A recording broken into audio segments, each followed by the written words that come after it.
प्रिय विद्यार्थियों, मैं हरीश सिंह मीना। आज प्रकाशिकी में जो लेज़र होता है उसका हम अध्ययन करेंगे। एक बहुत बड़ी क्रांति जन्म लेती है जब लेज़र यहाँ पर जन्म लेता है, जिसमें 1964 का नोबेल प्राइज़ टाउन्स और मेमन उनको दिया जाता है और 2018 का नोबेल प्राइज़ भी उस पर मिलता है। तो लेज़र क्या होता है? LASER, L for light, A for amplification, by, S for stimulated, E for emission, R for radiation. कहने का मतलब ये है कि एक ऐसी प्रक्रिया उद्दीप्त उत्सर्जन के द्वारा प्रकाश का प्रवर्धन, प्रकाशीय तरंगों का प्रवर्धन, लाइट एम्प्लीफिकेशन बाई, कि जो लाइट का एम्प्लीफिकेशन है, हम लाइट को एम्प्लीफाई कर लेते हैं उद्दीप्त उत्सर्जन के द्वारा, विकिरणों के उद्दीप्त उत्सर्जन के द्वारा हम लाइट को प्रवर्धित कर लेते हैं। और इसके पीछे जो थ्योरी है वही आइंस्टीन ने इसको विशेष रूप से इसको अध्ययन किया और स्टिमुलेटेड एमिशन का कॉन्सेप्ट दिया, और उद्दीप्त उत्सर्जन ही इसकी मूल जड़ है जहाँ से लेज़र जन्म लेते हैं, एक विशेष प्रकाश स्रोत जन्म लेते हैं। उसी को मैंने the Nobel prize in physics 1964 Charles Hard Townes, Nikolay Cavendish Basov and Alexander, ये सब जो है Prokhorov, for fundamental work in the field of quantum electronics which है led to construction of oscillation amplification based on the maser laser principle. तो maser laser principle पे जो इनको दिया गया, laser light amplification by stimulated emission, विकिरणों के उद्दीप्त उत्सर्जन द्वारा प्रकाश का प्रवर्धन एक ऐसा विद्युत चुंबकीय विकिरण है जो प्रेरित उत्सर्जन की प्रक्रिया द्वारा उत्पन्न किया जाता है। अतः लेजर भी एक विद्युत चुंबकीय विकिरण ही है। इसमें कुछ विशेष गुण होते हैं और इस विशेष गुणों में हम देखते हैं कि जो लेजर होते हैं उनमें जो तरंगें हैं वो समान कला में उत्सर्जित होती हैं और यूनिडायरेक्शन, एक दिशा में संचरित होती हैं और वो बहुत दूर तक गमन करती हैं। तो ये इनके विशेष गुण के कारण कला संबद्ध स्रोत के रूप में इनको हम पहचानते हैं। और इनके कई उपयोग हैं, मिलिट्री में, औद्योगिक, चिकित्सा, वैज्ञानिक, कई तरह के प्रयोग हैं, अनगिनत प्रयोग इनके हो रहे हैं। और इनके एप्लीकेशन में हम सर्जरी देख रहे हैं, मेडिकल में कई तरह की जनरल सर्जरी देख रहे हैं, एंटरटेनमेंट में CD, DVD, वीडियो गेम, इस तरह ब्लूरेज डिस्क, सब तरह की जो चीज़ें हैं इसमें देखते हैं। और लाइट को हम देखो यहाँ पर विभिन्न चित्रों में दिखा रखा है, CD रोम डिस्प्ले। तो इन चित्रों से हम आसानी से उनके उपयोग को दर्शा सकते हैं। और एप्लीकेशन उसकी लेज़र साइंटिफिक में किस तरह का उपयोग है, लेज़र के उपयोग ज़बरदस्त हैं। और इसमें हम दोनों प्रकाश स्रोत, एक लेज़र प्रकाश स्रोत है, एक सामान्य प्रकाश स्रोत बल्ब से जैसे उत्सर्जित हो रहा है जिसमें मैनी वेव निकल रही हैं, मल्टी डायरेक्शन है, इनकोहेरेंट है। जबकि लेज़र में मोनोक्रोमेटिक है, डायरेक्शनल भी है, कोहेरेंट भी है, यानी एक निश्चित दिशा में चल रही हैं और कला संबद्ध हैं, मोनोक्रोमेटिक हैं, कोहेरेंट, इस तरह इनको देखते हैं। और आइंस्टीन ने इसको बखूबी रूप से इनको एक्सप्लेन किया था।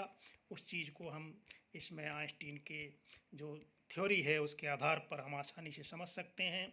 और जो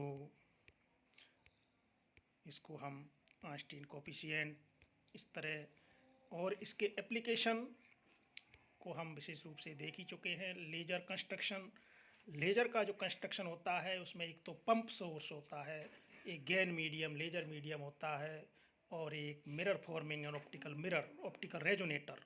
ये तीन चीज़ों से मिलकर के लेज़र बनता है, उसका स्रोत, उसका माध्यम और उसमें रेजोनेटर। तीन चीज़ों से लेज़र का निर्माण होता है। प्रिंसिपल ऑफ लेज़र, हम प्रिंसिपल ऑफ लेज़र देख रहे हैं। एक तो इसमें एब्जॉर्प्शन यानी अवशोषण जो होता है कि मूल अवस्था में यहाँ पर देख रहे हैं कि ये परमाणु या मॉलिक्यूल नीचे निम्न ग्राउंड स्टेट में है, और ये जो है कोई प्रकाश का फोटोन इनसे टकराता है तो इनको उत्तेजित अवस्था में उत्सर्जित कर देता है। तो ये तो नॉर्मल एब्जॉर्प्शन है। लेकिन स्पोटेनियस एमिशन में हम ये देख रहे हैं कि पहले से ही जो आपका उत्सर्जित एटम है, अब स्पोटेनियस एमिशन में क्या होता है कि वो स्वतः उत्तेजित से निम्न अवस्था में आ जाता है और एक फोटोन उत्सर्जित कर देता है, स्पोटेनियस एमिशन। लेकिन यहाँ पर हम जो स्टिमुलेटेड एमिशन है इसी को समझने की जरूरत है कि पहले से ही आपका परमाणु उत्तेजित अवस्था में है, और जिस पे जैसे उस फोटोन उसको निम्न अवस्था में, उच्चित आवृत्ति का फोटोन उसको निम्न अवस्था में, ये जो फोटोन आते तो हो रहा है इसकी आवृत्ति भी, इसकी जो एनर्जी है लगभग इन दोनों एनर्जी लेवल है इनके अंतर के बराबर इसकी एनर्जी है, और इसको ये प्रेरित करता है निम्न अवस्था में आने के लिए। तो स्टिमुलेटेड एमिशन कहलाता है, उद्दीप्त उत्सर्जन कहलाता है। यही इसका मेन प्रोसेस है, स्टिमुलेटेड एमिशन। इसी को समझने की जरूरत। और the stimulated photon have unique property, in phase में होते हैं, सेम वेवलेंथ में होते हैं, ट्रेवल इन सेम डायरेक्शन, और एक ही दिशा में चलते हैं। देखो ये दोनों एक ही दिशा में चल रहे हैं और फेज में हैं। और तो ये इसके बाद पॉपुलेशन इन्वर्जन एक ज़रूरी है कि हमें पॉपुलेशन इन्वर्जन एक ऐसी अवस्था है, एक state in base substance has been energized, excited to specific energy level. More atom or molecule and higher energy excited state. The process of producing population inversion is called pumping. और इस process को हम pumping के द्वारा करते हैं कि जो परमाणु हैं जो निम्न अवस्था से उच्च अवस्था में उनकी संख्या ज़्यादा हो जाए, अर्थात एक ऐसा मेटा स्टेबल पदार्थ जो मीडियम है उसमें ऐसा हम पदार्थ लेते हैं जिसमें मेटा स्टेबल हों, तो परमाणु उत्तेजित होकर के उन मेटा स्टेबल स्टेट में चला जाता है जहाँ पर उनके रुकने की जो है टाइम वो ज़्यादा होती है। मतलब वो मिली सेकेंड 10⁻⁻, नॉर्मली तो 10⁻⁸ सेकेंड रुकता है सामान्यतः, लेकिन कुछ ऐसे वो जो मेटा स्टेबल स्टेट्स होती हैं जिनमें परमाणु 10⁻³ सेकेंड तक, यानी लाखों गुने टाइम तक उसमें रहता है सामान्य उसके बजाय, उत्तेजित स्तर के बजाय। तो वो जो है पदार्थ की गुण जिनमें मेटा स्टेबल पाए जाते हैं उन्हीं पदार्थों को हम माध्यम के रूप में, उसके लेजर स्रोत के माध्यम के स्रोत के रूप में काम में लेते हैं। और उसको पंपिंग करने के लिए कि ये परमाणु ज़्यादातर उस मेटा स्टेबल में पहुँचें, उसके लिए हमें पंपिंग की प्रक्रिया अपनाई जाती है। इसमें पंपन किया जाता है, और पंपन की कई विधियां हैं, जैसे लैंप ऑफ एप्रोप्रिएट इंटेंसिटी, कोई लैंप से दे रहे हैं या इलेक्ट्रिकल डिस्चार्ज करके उसको उत्तेजित कर रहे हैं। तो परमाणु को उत्तेजित करने के कई विविध विधा हैं, उनसे हम उनको पॉपुलेशन इन्वर्जन करते हैं, यानी उसकी जनसंख्या का प्रतिलोमन कर लेते हैं, जो निम्न में है वो उच्च में ज़्यादा हो जाए। तो ये जो उल्टा प्रतिलोम है, व्युत्क्रम है कि जनसंख्या नॉर्मली ग्राउंड स्टेट में ज़्यादा होती है, लेकिन एक ऐसी घटना है जिसमें उत्तेजित अवस्था में परमाणु की संख्या ज़्यादा हो जाती है मेटा स्टेबल में, और वहाँ से फिर जब कोई चेतावृत्ति का फोटोन आता है तो उनको बुला करके।